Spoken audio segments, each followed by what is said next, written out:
ബാർക്കോഴ കേസിൽ മന്ത്രി കെ ബാബുവിനെതിരെ കൂടുതൽ മൊഴികൾ പുറത്തുവന്നു. ബാർ അസോസിയേഷൻ ജില്ലാ സെക്രട്ടറിമാരായ 6 ബാർ ഉടമകളാണ് ബാബുവിനെതിരെ മൊഴി നൽകിയിരിക്കുന്നത്.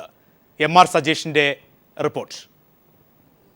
ബാർ ലൈസൻസ് ഫീസ് കൂട്ടാതിരിക്കാൻ മന്ത്രി കെ ബാബുവിന് 10 കോടി രൂപ കോഴ നൽകിയെന്ന ബിജു രമേശിന്റെ ആരോപണത്തെ സാധൂകരിക്കുന്ന തരത്തിൽ 6 ബാർ ഉടമകൾ വിജിലൻസിന് മൊഴി നൽകിയിരുന്നു. ബാർ ഉടമകളുടെ അസോസിയേഷനായ KBHAയുടെ 6 ജില്ലകളിലെ സെക്രട്ടറിമാരാണ് മൊഴി നൽകിയിരുന്നത്. ലൈസൻസ് നിരക്ക് 30 ലക്ഷമായി കൂട്ടുന്നത് ഒഴിവാക്കാൻ പണപ്പിരിവ് നടത്തിയെന്നാണ് ഇവരുടെ മൊഴി. മൊഴിയുടെ പകർപ്പുകൾ പീപ്പിൾ TV പുറത്തുവിട്ടു.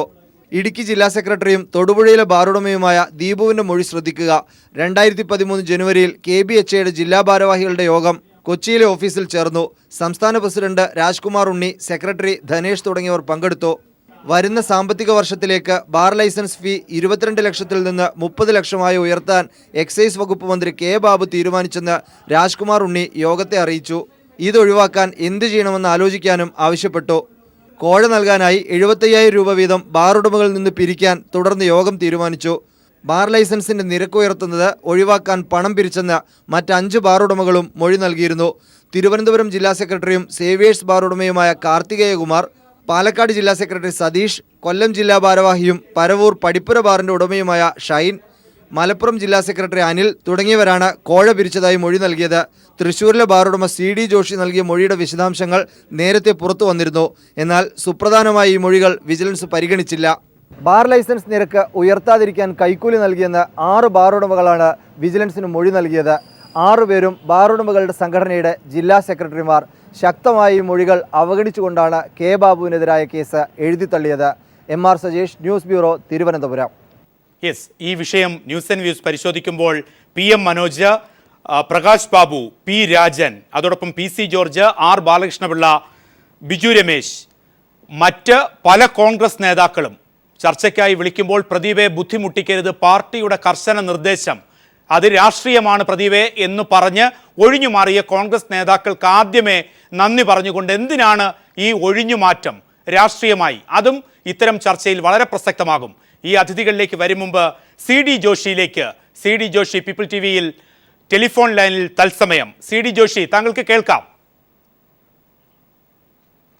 ശ്രീ CD ജോഷി, ഈ വിജിലൻസിന് താങ്കൾ മൊഴി നൽകിയിരുന്നു.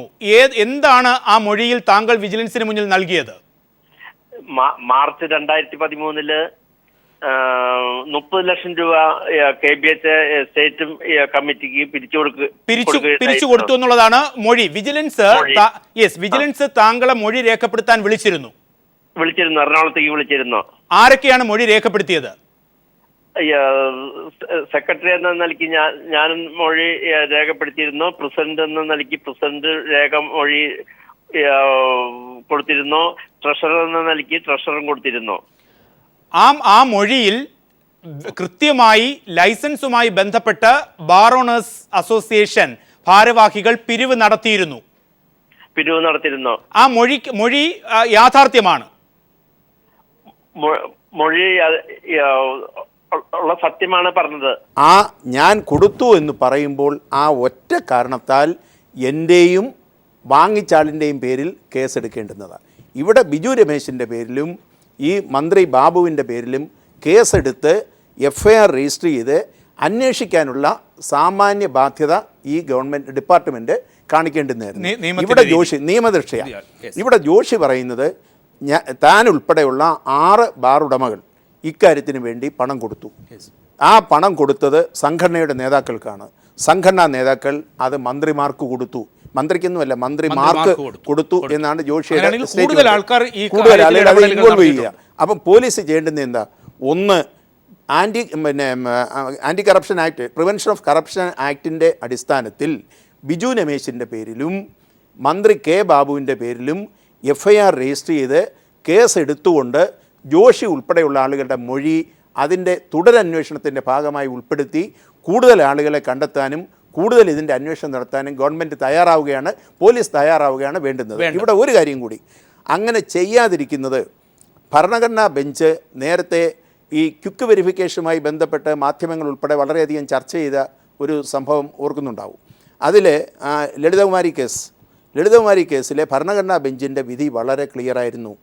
അങ്ങനൊരു എന്താ കോഗ്നിസൻസ് ഉണ്ടെങ്കിൽ അവിടെ FIR രജിസ്റ്റർ ചെയ്യാൻ പിന്നെ പോലീസ് നിർബന്ധിതമാണ്.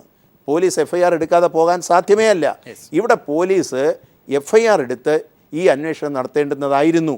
അങ്ങനെ നടത്താതിരുന്നത് ശ്രീ KM മാണിയുടെ ഒരു നീതിയും ഒരേ കുറ്റം കാണിച്ച ഒരേ ആവശ്യത്തിന് സാമാന്യ ബുദ്ധി തന്നെ ആലോചിച്ചാൽ ബാറുമായി ബന്ധപ്പെട്ട ഒരു കേസ് വരുമ്പോൾ എക്സൈസ് മന്ത്രിയെ ഒഴിവാക്കി ധനകാര്യമന്ത്രിയെ മാത്രം പിടിക്കുക എന്ന് പറയുന്നത് അസാധ്യമാണ്. അതായത് ബാബുവിലേക്ക് വന്നാൽ ഇനി കൂടുതൽ വ്യാപ്തി ഇതിനുണ്ടാകും. ഒരുപക്ഷെ അത് ഭരണത്തിന് നേതൃത്വം നൽകുന്ന വ്യക്തിയിലേക്ക് തന്നെ ഇപ്പോൾ മൊഴി തന്നേക്കുന്ന ആളുകൾ ഞാൻ മനസ്സിലാക്കുന്ന ജോഷിയുടെ സ്റ്റേറ്റ്മെന്റ് 164 അല്ല. എന്നാൽ ബിജു രമേശിന്റെ സ്റ്റേറ്റ്മെന്റ് സൈൻഡ് സ്റ്റേറ്റ്മെന്റ് ആണ്. 164 സ്റ്റേറ്റ്മെന്റ് ആണ്. മജിസ്ട്രേറ്റിന് മുമ്പിൽ കൊടുത്തതാണ്.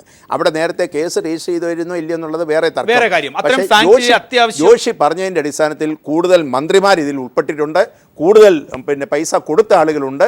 പ്രതികളുടെ പട്ടിക ഇവിടെ കൂടുന്നു എന്നതാണ് ജോഷിയുടെ വെളിപ്പെടുത്തൽ. ശ്രീ പി രാജൻ, താങ്കൾക്ക് വ്യത്യസ്തമായ അഭിപ്രായമുണ്ടോ? ഇപ്പോൾ PM മനോജ് പറയുന്നതനുസരിച്ചും പ്രകാശ് ബാബു പറയുന്നതനുസരിച്ചും KM മാണിയിലോ ബാബുവിലോ ഒതുക്കേണ്ടതല്ല, അതിനപ്പുറത്തേക്കാണ് കാര്യങ്ങൾ. അതിൻ്റെ ഒരു വ്യാപ്തി എത്രമാത്രം വലുതാണ്? അത് ഏതു തരത്തിലാണ് നിയമവ്യവസ്ഥയെ വെല്ലുവിളിക്കുന്നത്?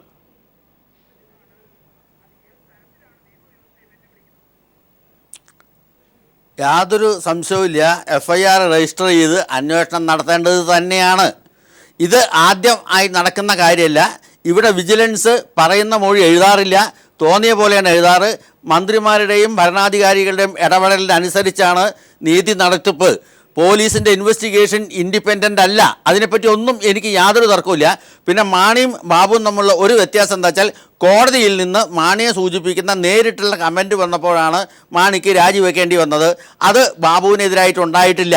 ബാബുവിന് എതിരായിട്ട് അതുണ്ടാകണമെങ്കിൽ നിയമപരമായ നടപടി തന്നെ നടത്തേണ്ടി വരും. പ്രതിപക്ഷ നേതാവോ ബന്ധപ്പെട്ട ആളുകളോ രമേശോ ആരെങ്കിലും കേസ് കൊടുത്ത് അങ്ങനെ കമൻറ്റ് ചെയ്യണം. എനിക്ക് യാതൊരു സംശയമില്ലാത്ത കാര്യം FIR രജിസ്റ്റർ ചെയ്യേണ്ടതാണ് ലളിതകുമാരി കേസ് പ്രകാരം. പക്ഷേ അത് ഈ കേസിൽ മാത്രമല്ല, മുമ്പും പല കേസുകളിലും അങ്ങനെ തന്നെയാണ് ഉണ്ടായിട്ടുള്ളത്. ഇവിടെ മുന്നണി രാഷ്ട്രീയത്തിൻ്റെ ഭാഗമായി ഇപ്പോഴും പ്രതിപക്ഷത്തു നിന്ന് ക്ഷണിച്ചുകൊണ്ടിരിക്കുന്ന അല്ലെങ്കിൽ ഭരണകക്ഷിയിൽ നിന്ന് പ്രതിപക്ഷത്തിൽ ക്ഷണിച്ചുകൊണ്ടിരിക്കുന്ന ആളുകൾക്കെതിരായി FIR ഉണ്ട്.